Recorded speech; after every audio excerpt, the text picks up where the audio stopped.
الحمدللہ الذی دائما قدیرا حیا قیوم. یوں کر رہے ہیں مدحت سرکار ذوالمنن، یوں کر رہے ہیں مدحت سرکار ذوالمنن، کوثر سے دھو کر لائے ہوں تعریف کا متن، اور پہنا دیا ہو زبان کو ہنر کا پیرہن. سرمد کوہ طور کا غازہ گلاب کا، آغاز نعت یوں ہے رسالت مآب کا، کہ پہلے نبی کے عشق کی دولت خدا سے لی، اور دولت ملی تو فکر کی جرت خدا سے لی، اور جرت ملی تو حسن عقیدت خدا سے لی، اور طرز بیاں کے واسطے نصرت خدا سے لی، اور جرت ملی، خیال ملا، قلم ملا، یہ سب ملے تب نعت اذن رقم ملا، اور الفاظ دست بست میرے سامنے تھے سب، جانچا ہے میں نے خوب الفاظ کا نسب. تھرا رہا ہے پھر بھی قلم، کیا لکھوں لقب، کہ میں پیش آفتاب ہوں مثل چراغ شب، کیسے بیاں ہو مرتبہ علی وقار کا، کہ لاؤں کہاں سے ڈھنگ میں پروردگار کا، کہ لاؤں کہاں سے ڈھنگ، لاؤں کہاں سے ڈھنگ میں پروردگار کا. خلاق کائنات مالک ارض و سما کا بے شمار شکر کہ اس مالک و خالق نے اپنے مقدس دن کی مقدس ساعتوں میں اور مقدس گھر میں بیٹھ کے اپنے مقدس نبی صلی اللہ علیہ وسلم کی مقدس باتوں کو سننے کی توفیق بخشی. اور اس ماہ مبارک کی ابتدائی ساعتوں میں اللہ تعالیٰ نے ہمیں جمعۃ المبارک عطا کیا، اور ابتدائی لمحوں میں ہمیں اپنے گھر میں لا کر بٹھایا. اللہ کا بے پایا بے شمار شکر. اللہ تعالیٰ ہمارا آنا بیٹھنا سننا سنانا سب اپنی بارگاہ میں قبول و منظور فرمائے. سرنامہ کلام میں نے جو آیت مقدسہ تلاوت کی اس میں اللہ رب العزت نے ارشاد فرمایا وَإِنَّكَ لَعَلَىٰ خُلُقٍ عَظِيمٍ. آج کا عنوان حضور صلی اللہ علیہ وسلم کے اخلاق حمیدہ ہیں، جو کہ ہمارے معاشرے کی ایک بہت بڑی ضرورت ہے. ہمارے معاشرے کا ایک بہت بڑا، آپ یوں سمجھیں کہ یہ ایشو ہے کہ ہر جوان کو اور ہر ذی شعور کو اس کی ضرورت ہے کہ آج ہم اپنے اندر اس بات کو ٹٹولیں، انالائز کریں اور کھنگالیں کہ ہمیں کہاں پر ہماری اخلاق کی قدریں جو ہیں وہ پسماندگی کی طرف جا رہی ہیں، اور ہم کس قدر اخلاق سے گر رہے ہیں کہ جس کا نقصان اور خمیازہ ہماری نسلوں تک منتقل ہو رہا ہے، اور اس کا اندازہ ہمیں نہیں ہوگا جب تک کہ آنے والے وقت میں یہ وقت ہمیں ثابت نہ کر دے کہ اس کا نقصان کیا ہے. تو ضرورت اس امر کی کہ اس عنوان پہ گفتگو کی جائے. اور چونکہ بہت ہی مبارک مہینہ اور عاشقوں کے لیے ایک بہت ہی سعادت والا مہینہ ہے، یہ حضور صلی اللہ علیہ وسلم کی آمد پر نور اس ماہ مبارک میں ہوئی ہے، تو دل کی عطا گہرائیوں سے اور صمیم قلب سے تمام تر مسلمانوں کو، سامعین کو، دیکھنے والوں کو، جہاں تک آواز پہنچ رہی تمام کو اس ماہ مبارک کی مبارکباد قبول ہو. اللہ تعالیٰ ہمیں اس کی حقیقی قدر کرنے کی توفیق عطا فرمائے. اس ماہ مبارک کے کیا تقاضے ہیں، اس میں ہمیں کیا کرنا چاہیے اور کیا نہیں کرنا چاہیے، کس چیز سے ہمیں اوائڈ کرنا ہے اور کس چیز کو اپنانا ہے اور دوسروں کو اس پر موٹیویٹ کرنا ہے، یہ ہمیں جاننا ضروری ہے. تو اللہ رب العزت نے جو ارشاد فرمایا اس کی طرف اور اپنے عنوان کی طرف آنے سے پہلے میں ایک برکت کے لیے حدیث مبارکہ عرض کر دیتا ہوں. حضور صلی اللہ علیہ وسلم نے ارشاد فرمایا کہ اللہ تعالیٰ نے ایک فرشتہ پیدا فرما رکھا ہے، اور اس کا کام اور اس کی ڈیوٹی اور اس کی ذمہ داری صرف یہ ہے کہ میرا امتی دنیا کے کسی کونے میں سے بھی مجھ پر درود پڑے، وہ فرشتہ میرے امتی کا درود لیتا ہے اور مجھ تک پہنچا دیتا ہے. بڑے اعزاز کی بات ہے. فرمایا امتی دنیا کے کسی کونے میں ہی کیوں نہ بیٹھا ہو، وہ جب درود لبوں سے نکالتا ہے، اس کا درود پڑھنا ہوتا ہے، فرشتہ درود لیتا ہے اور میری بارگاہ میں پیش کر دیتا ہے. ابھی جو حدیث کے لفظ ہیں نا، اس میں جو لطف اور ذوق ہے، کاش میں اور آپ اسے محسوس کر پائیں. حضور علیہ السلام کے جملے اور حضور علیہ السلام کی حدیث کا حصہ صرف یہ نہیں کہ درود پہنچا دیا جاتا ہے، بلکہ نبی علیہ السلام نے ارشاد فرمایا کہ میرے امتی کا درود اس کے نسب کے ساتھ پہنچایا جاتا ہے. اب میں آپ کو سمجھاؤں نسب کیا ہوتا ہے.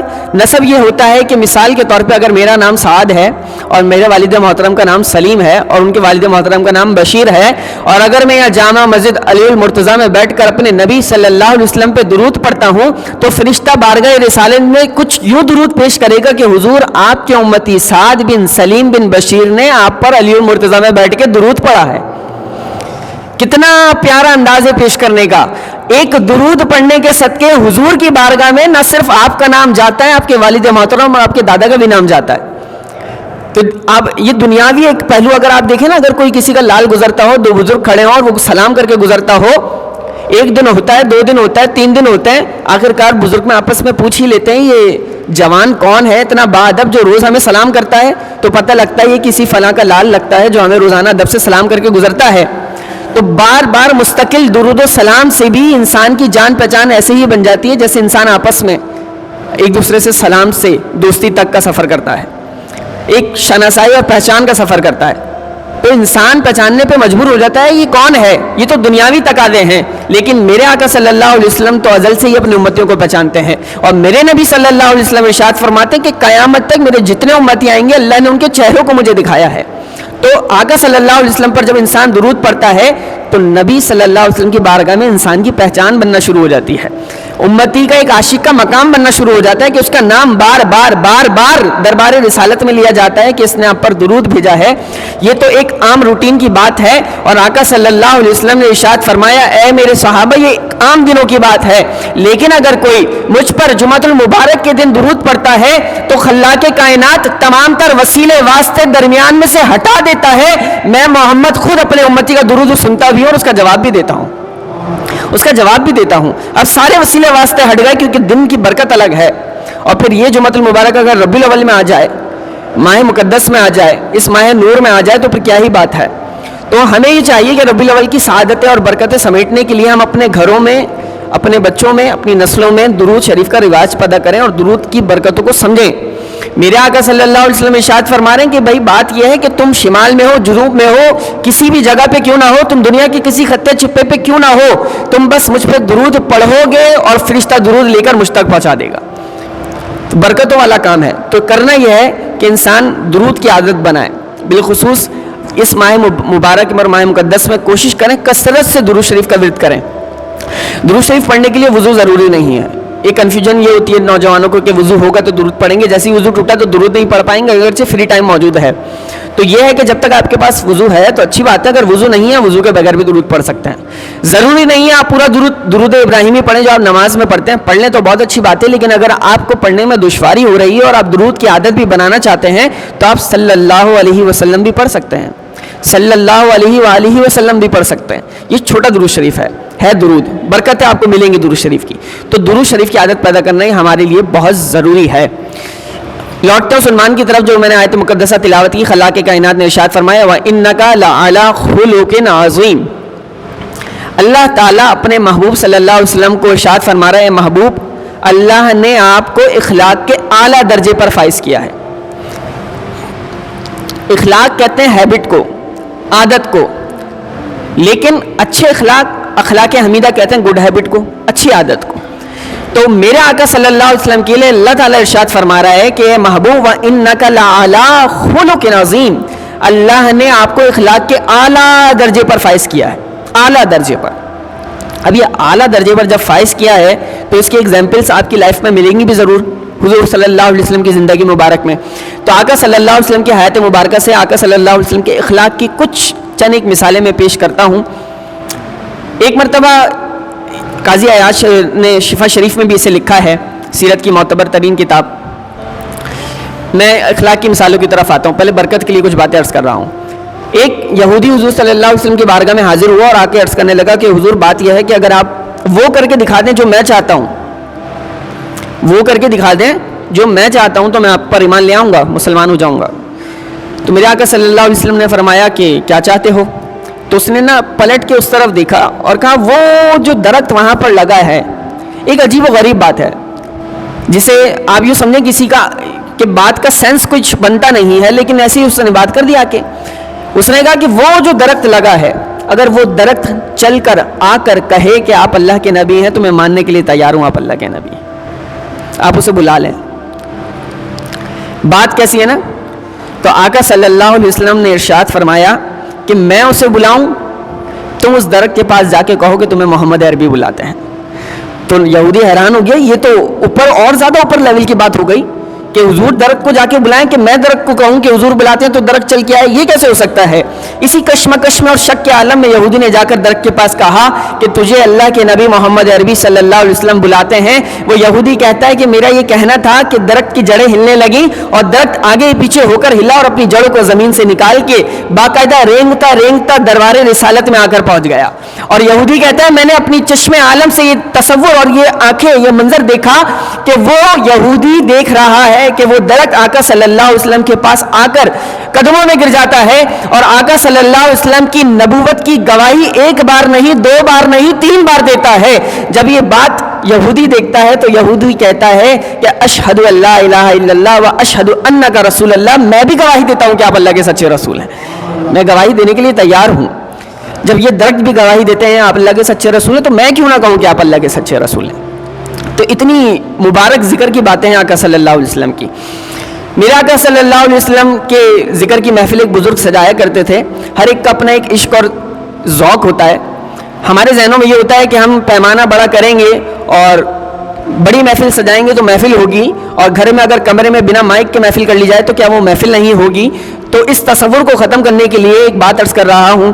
ایک بزرگ ہر سال محفل سجایا کرتے تھے. ان کا وتیرہ اور طریقہ یہ تھا کہ ظاہر ہے جب عاشق رسول آتے تو وہ بڑھ کے خدمت کیا کرتے تھے. لنگر شریف خدمت جو کیا کرتے تھے اپنی طاقت کے مطابق اللہ نے جتنے دیا تھا کہ دیا کرتے تھے. اب زندگی کے نشیب و فراز ہوتے ہیں, عروج و زوال ہوتے ہیں, اپ ڈاؤن چلتا ہے لائف میں. اب ان کی زندگی کا ایک سال ایسا بھی آیا کہ ان کے پاس کچھ تھا ہی نہیں, کچھ موجود ہی نہیں, لیکن محفل کی ایک روٹین تھی, ہر سال ایک محفل ہوتی تھی سالانہ. وہ دن آ گیا. جب وہ دن آیا سب عاشقوں کو پتا تھا کہ اس عاشق کے گھر محفل سجتی ہے, سب تشریف لے آئے. جب سب تشریف لے آئے تو محفل سجا لی آقا کے نام پہ. جب شیرنی تقسیم کرنے کی بات آئی اور لنگر تقسیم کرنے کی بات آئی تو اپنی زوجہ کو جا کر کہنے لگے کہ ہمارے پاس کچھ ہے کہ جو ہم آقا کے آئے ہوئے غلاموں کو پیش کر سکیں. تو زوجہ محترمہ نے کہا کہ آج اس سال اور اس دن ہمارے پاس کچھ بھی موجود نہیں ہے کہ ہم ان کو پیش کر سکیں, ہم خود فاقوں سے ہیں. تو کہا تلاش کرو کچھ تو مل جائے. تو جب تلاش کیا نا تو کچھ چنے ملے. کیا ملے؟ چنے. کچھ چنے ملے. تو ان چنوں کو ہی بڑے خلوص, محبت اور اخلاص کے ساتھ ان بزرگ نے نا تھوڑا تھوڑا کر کے شیرنی کے طور پہ تقسیم کر دیا. سب عاشق خوش ہو گئے کہ ہر سال ہی خدمت کرتے ہیں, سال اس پہ اگر تقسیم کر رہے ہیں تو کوئی مسئلہ نہیں, سب راضی خوشی خوشی چلے گئے. اب جب سب خوشی خوشی چلے گئے تو ان بزرگ کے اندر جو ایک کیفیت تھی نا وہ بیدار ہوئی کہ یار ہر سال میں عاشقوں کی خدمت کرتا ہوں, میرے آقا کے غلام میرے گھر پہ آتے ہیں, سال میں خدمت صحیح سے نہ کر سکا. یہ جو غم اور ملال اندر تھا نا یہ انہیں دکھ دے رہا تھا. اسی غم اور ملال میں لیٹے لیٹے سوئے, آنکھیں نم تھیں, آنکھ لگ گئی. وہ کہتے ہیں نا کہ آنکھیں سوئیں اور قسمت نے انگڑائی لی, چہرہ ودوہا سامنے تھا. میرے آقا صلی اللہ علیہ وسلم کی زیارت خواب میں ہو گئی. اور زیارت کیسے ہوئی؟ آقا صلی اللہ علیہ وسلم کی زیارت ہوئی اور آقا صلی اللہ علیہ وسلم کے ہاتھ مبارک میں وہی مبارک چنے ہیں جو محفل میں تقسیم ہوئے تھے. اور آقا صلی اللہ علیہ وسلم ان چنوں کو کبھی ایک ہاتھ سے دوسرے ہاتھ میں ڈالتے ہیں, دوسرے ہاتھ سے پہلے ہاتھ میں ڈالتے ہیں. اور میرے آقا صلی اللہ علیہ وسلم نے ان بزرگ کو ارشاد فرمایا مسکرا کے کہ تمہارے چنے ہمیں بہت پسند آئے, تمہارے چنے ہمیں بہت پسند آئے. تو جیسے محفل کی قبولیت ہی ہو گئی ہو, دلیل ہی مل گئی ہو, سرٹیفکیٹ مل گیا ہو کہ آپ کی محفل قبول ہو گئی ہے. تو بات یہ ہے کہ کوانٹٹی میٹر نہیں کرتی, کوالٹی میٹر کرتی ہے. کہ تعداد معنی نہیں رکھتی کہ کتنی بڑی تعداد اور پیمانے پہ محفل ہوئی ہے. آپ کے دل کا معیار کیا ہے, آپ کی نیت کا خلوص اور اخلاص کیا ہے, کس جذبے کے ساتھ آپ نے حضور کے ذکر کی محفل کو سجایا ہے, یہ میٹر کرتا ہے. اور اس دربار رسالت میں آپ کے دل کی نیتیں ہی پہنچا کرتی ہیں اور کچھ نہیں پہنچا کرتا. تو میں اور آپ اگر اپنے آقا صلی اللہ علیہ وسلم کی محبت میں اس مبارک مہینے میں محفل سجانا چاہیں فی سبیل اللہ تو اس مسجد کی کمیٹی سے رابطہ کریں, امام صاحب سے رابطہ کریں, نوجوانوں سے رابطہ کریں, اپنے گھر پہ محفل اور ذکر کی برکتیں سجائیں.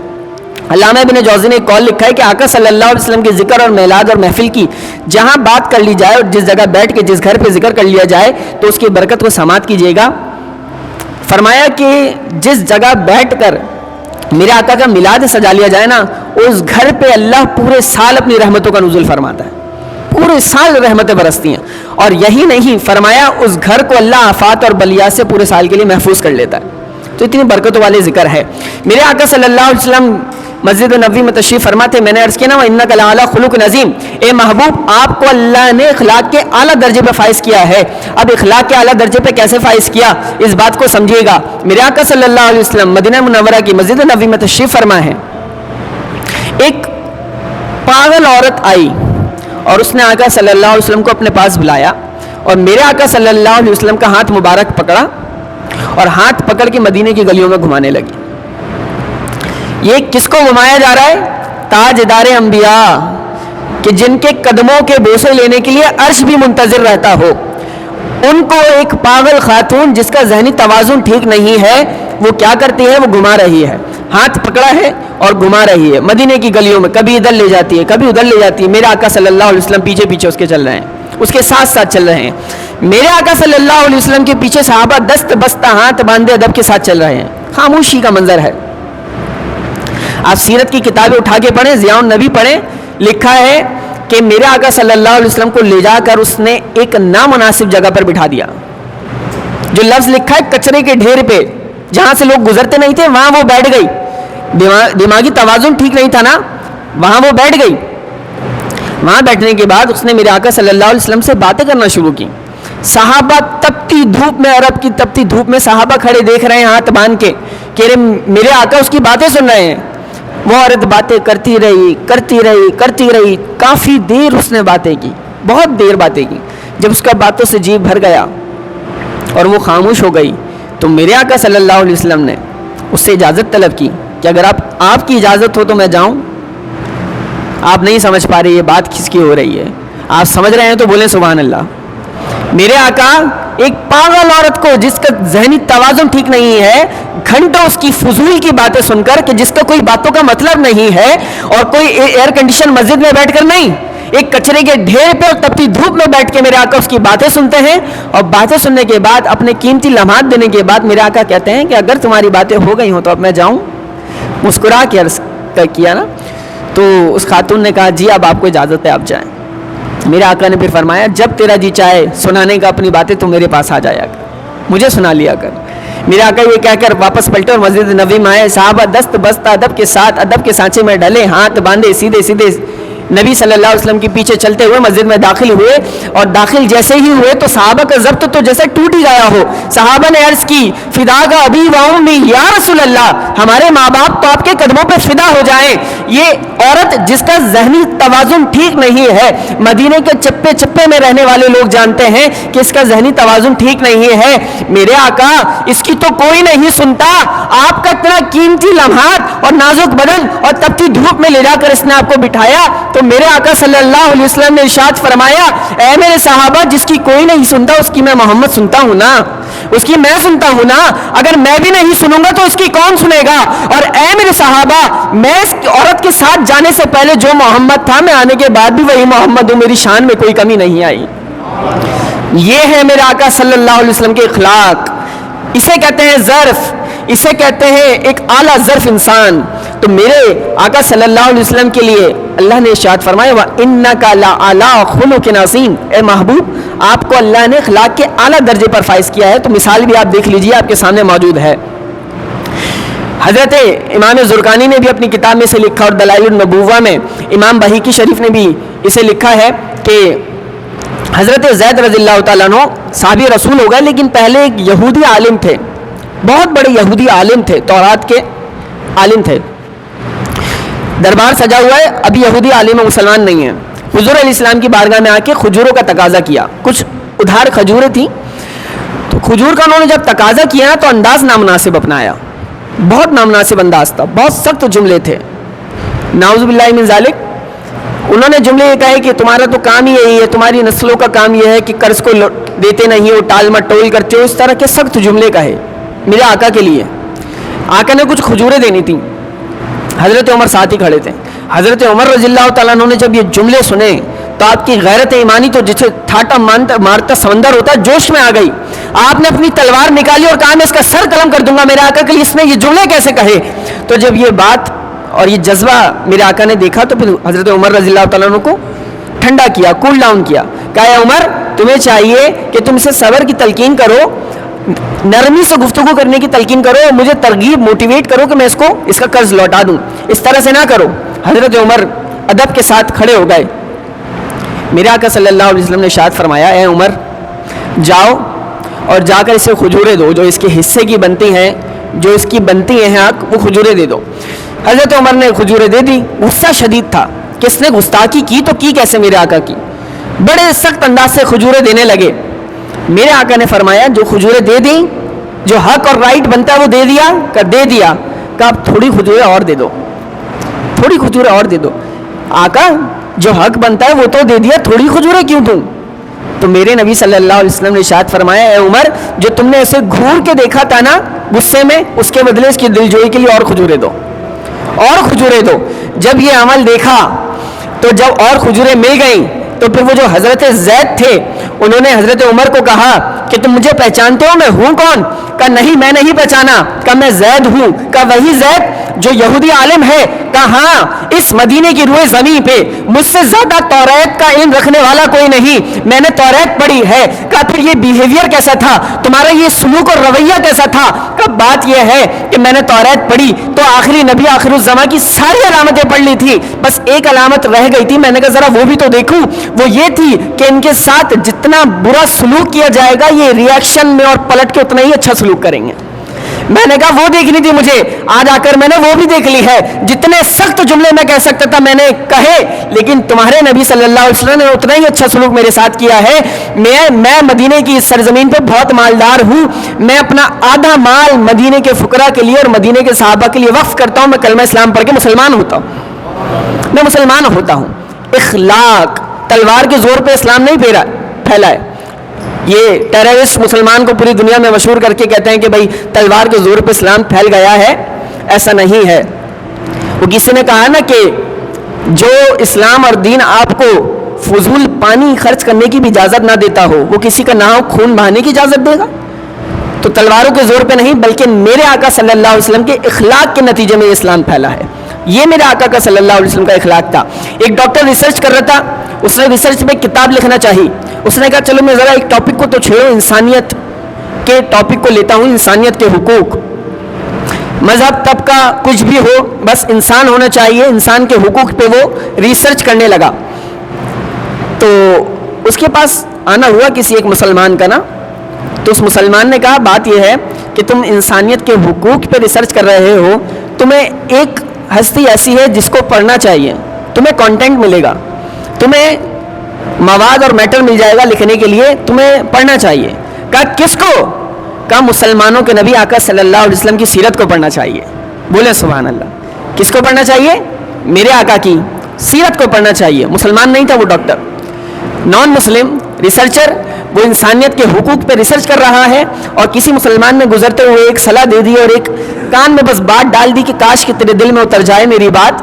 اور اس نے کہا کہ تم انسانیت کے حقوق پہ ریسرچ تو کر رہے ہو, تمہیں آقا کی سیرت کو بھی پڑھنا چاہیے, جو مسلمانوں کے نبی اور لیڈر ہیں ان کو بھی پڑھو. تو اس نے کہا ٹھیک ہے. اس نے سیرت کی کتاب کو کھولا اور پڑھنا شروع کیا. کہا میں اپنے عنوان اور ٹاپک کے حساب سے اس میں سے نکالتا ہوں کہ انسانیت کے حقوق کیسے مسلمانوں کے نبی نے ان کا خیال رکھا ہے. تو سیرت کے باب پلٹتے ہوئے اور ورق گردانی کرتے ہوئے اس کے سامنے سیرت کا ایک واقعہ گزرا اس ڈاکٹر کے سامنے. اور سیرت کا ایک واقعہ وہ یہ گزرا, اس نے پڑھا کہ آقا صلی اللہ علیہ وسلم اپنے اصحاب کے ساتھ گزر رہے تھے, اور گزرتے گزرتے آقا صلی اللہ علیہ وسلم نے دیکھا کہ ایک بوڑھی عورت ہے, وہ رو رہی ہے, روتی ہے. میرے آقا اپنے اصحاب کے ساتھ جا رہے ہیں اور دیکھا جب بوڑھی عورت رو رہی ہے تو میرے آقا تھم گئے, رک گئے, اور رک کے اس کا دکھڑا سننے لگے. بڑی بات ہوتی ہے نا, بہت بڑی بات ہے کسی کے دکھ کو سن لینا. ہمارے پاس تو اس کا بھی وقت نہیں ہے. تو میرے آقا نے اس بڑھیا کا دکھ سنا. اس نے دکھ یہ بیان کیا کہ میرے آقا صلی اللہ علیہ وسلم سے کہ بات یہ ہے کہ یہ تیل مجھ سے گر گیا ہے اور میں جو ہے وہ غلام ہوں, باندی ہوں, میری مالکن بڑی سخت ہے, وہ مجھے مارے گی, میں اس لیے روتی ہوں. میری بوڑھی ہڈیوں میں اب جان نہیں اس کی مار کھانے کی, میں مار برداشت کر سکوں. یہ تیل کہاں سے لاؤں میں, میرے پاس تو پیسے بھی نہیں. یہ دکھڑا اس نے سنایا. میرے آقا نے صحابہ کو اشارہ کیا کہ اس کا جتنا تیل گرا ہے فوراً لے کر آؤ, اس کے لیے تیل لے کر آؤ. تیل پرووائڈ کر دیا گیا, دستیاب ہے آپ کے لیے تیل, جو آپ کا گرا یہ لیجیے اور گھر جائیے. بڑھیا پھر روتی ہے. کہ اب کیا دکھ ہے, اب کیا غم ہے, اب کیا تکلیف پریشان کر رہی ہے تمہیں؟ کہ بات یہ ہے کہ مار تو مجھے اب بھی پڑے گی, غریب ہوں نا, غریب ہوں تو جاؤں کہاں, غریب کا تو صرف اللہ ہوتا ہے نا. تو اس نے کہا مار تو مجھے اب بھی پڑے گی. پیارے آقا صلی اللہ علیہ وسلم نے فرمایا کہ تمہارا تیل گرا تھا, تیل تمہیں دے دیا گیا, تو مار اب کیوں پڑے گی؟ اس نے کہا بات یہ ہے کہ وہ بڑی ظالم ہے, تیل تو دے دیا ہے لیکن اب دیر ہو گئی ہے, تو دیر ہونے پہ مار پڑے گی کہ دیر سے کیوں آئی ہوں. میرے آقا نے صحابہ کی طرف دیکھا اور صحابہ سے کہا کہ ہم اس کی سفارش کرنے اس کے ساتھ جا رہے ہیں. کہا چلو تمہاری مالکن کے پاس چلتے ہیں. کہا آقا وہ مسلمان نہیں ہے, آپ کے ساتھ مس بہیو نہ کرے, آپ کے ساتھ بدتمیزی نہ کرے, گستاخی نہ کرے, مجھے اس بات کا ڈر لگتا ہے. آقا نے فرمایا چلو میں تمہاری سفارش کروں گا, تم لے کر تو چلو اپنی مالکن کے پاس. وہ بوڑھی عورت چلتی ہے اور اپنی مالکن کے پاس لے کر جا رہی ہے. یہ واقعہ پڑھ کون رہا ہے یہ یاد رکھیے گا, ایک نان مسلم ریسرچر جو انسانیت کے حقوق پہ ایک تھیسس لکھ رہا ہے, آرٹیکل لکھ رہا ہے یوں سمجھیے, اور وہ اپنے عنوان کے لیے سیرت کی کتاب کو کھول کے بیٹھا ہے اور سیرت کا یہ واقعہ اس کے سامنے ہے اور وہ یہ پڑھ رہا ہے. پھر وہ کہتا ہے کہ میں نے پڑھا. پھر وہ آقا صلی اللہ علیہ وسلم اس بوڑھی عورت کے ساتھ اپنے اصحاب کے ساتھ چل کے جانے لگے. جیسے ہی وہ بوڑھی عورت اپنی مالکن کے پاس پہنچی تو مالکن نے بڑے سخت لہجے کے ساتھ اس کو مخاطب کر کے کہا کہ دیر کیوں ہو گئی. کہا باہر کوئی آپ کا منتظر ہے اور میری سفارش کرنے کے لیے آیا ہے. کہا کون ہے؟ کہا جنہیں نبیوں کا سردار کہا جاتا ہے, مسلمانوں کے نبی آج آپ کے دروازے پہ موجود ہیں. اور جیسے ہی اس مالکن نے میرے آقا کے سونے مخرے کو دیکھا تو اس کا تو دل جیسے موم ہو گیا اور اللہ نے ہدایت کی طرف جھکا دیا ہو. یہ دیکھتے ہی اس نے کہا کہ جو مسلمانوں کا نبی ایک عام بوڑھی عورت کے احساس میں چل کے میرے گھر پہ آ کر اور میری چوکھٹ پہ آ کے کھڑا ہو گیا ہے, اس سے زیادہ سچا نبی اور کون نبی ہوگا جو غریبوں کا ایسا احساس کرتا ہو. میں گواہی دیتی ہوں اشہد ان لا الہ الا اللہ و اشہد انک رسول اللہ, میں گواہی دیتی ہوں اللہ کے سوا کوئی معبود نہیں اور آپ اللہ کے سچے رسول ہیں. وہ ڈاکٹر ریسرچر کہتا ہے کہ وہاں پہ وہ عورت کلمہ پڑھ رہی تھی اور یہاں کتاب پڑھتے پڑھتے میں کلمہ پڑھ کے مسلمان ہو گیا. میں کلمہ پڑھ کے مسلمان ہو گیا کہ جو انسانیت کے حقوق کا علمبردار اس قدر ہو, اس کا اسلام کا قبول کرنا اور اس کا مسلمان ہونا, اس کو پڑھ کے تو مسلمان ہونا بنتا ہے. میں مسلمان ہو گیا. میرے آقا صلی اللہ علیہ وسلم کی سیرت کے اس پہلو کو بھی نہیں بلایا جا سکتا کہ میرے آقا صلی اللہ علیہ وسلم ایک مرتبہ گزر رہے تھے تو دیکھا ایک بوڑھی عورت اپنے دروازے پر اپنے کپڑوں کی گٹھری باندھ کے کھڑی ہوئی ہے. تو میرے آقا نے دیکھا تو بوڑھی ہے, سامان زیادہ ہے. کہا ماں جی کیا کام ہے؟ کہا بیٹا یہ جو گٹھری ہے میرے کپڑوں کی یہ میرے سر پر اٹھا کر تو رکھ دو ذرا. میرے آقا نے جب دیکھا گٹھری بھاری تھی, بوڑھی اماں نحیف کمزور تھی, میرے آقا نے فرمایا کہ اماں جان جہاں تک آپ کو جانا ہے کیوں نہ میں اپنے سر پر رکھ کے گٹھری پہنچا کے آ جاؤں. اخلاق کیا ہوتے ہیں سمجھیے. تو بوڑھی اماں نے کہا موسٹ ویلکم, کیا ہی بات ہو جائے گی اگر آپ ایسا کر دیں. تو میرے آقا نے اب اس کی بوڑھی عورت کی گٹری کو اپنے سر پر رکھا اور چلنے لگا. اب چلتا ہے تو بندہ جب ہم سفر بنتا ہے اور کسی نے شروع کیا کہ بوڑھی اماں آپ کہاں جا رہی ہیں, تو اس بوڑھی عورت نے کہا بات یہ ہے کہ مجھے پتہ لگا یہاں ایک جادوگر آ گیا ہے. کہا جادوگر؟ کیسا جادوگر؟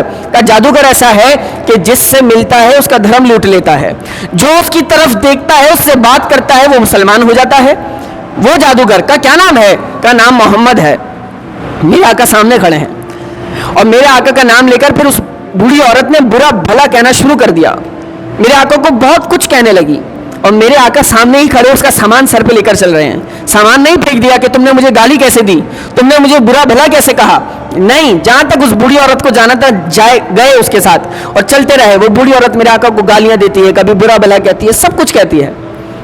کہتی ہے میں بتوں کی وفادار رہی ہوں, میں اپنے آباء و اجداد کے دین سے پھر نہیں سکتی, اس لیے میں چاہتی ہوں ایک ہی شہر میں رہتی ہوں, ایسا نہ ہو کبھی سامنا ہو جائے, اس لیے میں اس سے بچ کے یہ شہر چھوڑ کے جا رہی ہوں. جہاں تک جانا تک گئی. پھر میرے آقا نے اس کا سامان اسے دیا تو اس نے پلٹ کے کہا کہ جوان بات یہ ہے کہ جب میں جاؤں گی اور لوگ پوچھیں گے کہ شہر مکہ کیوں چھوڑ کے آئی ہو, تو میں کہوں گی کہ اس جادوگر کی وجہ سے چھوڑ کے آئی ہوں, تو لوگ شہر مکہ کو برا بھلا کہیں گے. تو پھر میں تیرے بھی تذکرے سنایا کروں گی کہ اتنا پیارا نوجوان بھی وہاں رہتا ہے. اے پیارے نوجوان اپنا نام تو بتاتی جا. کا بات یہ ہے کہ جس جادوگر کا آپ پورے رستے ذکر کرتے آئی ہیں وہ جادوگر آپ کے سامنے کھڑا ہے.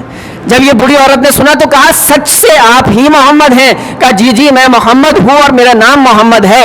تو پھر بوڑھی عورت کہتی ہے اگر بات یہ ہے تو آپ کا جادو مجھ پہ چل گیا, کلمہ اسلام پڑھ کے مسلمان کر دیجیے, مجھے مسلمان کر دیجیے.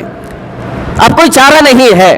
کیوں؟ کیونکہ میرے آقا کی شان سب سے الگ, جیسے رتبے میں قرآن سب سے الگ اور شان خیر البشر خاتم الانبیاء ایک پیغمبر ایک انسان سب سے الگ, اور عرش قدموں میں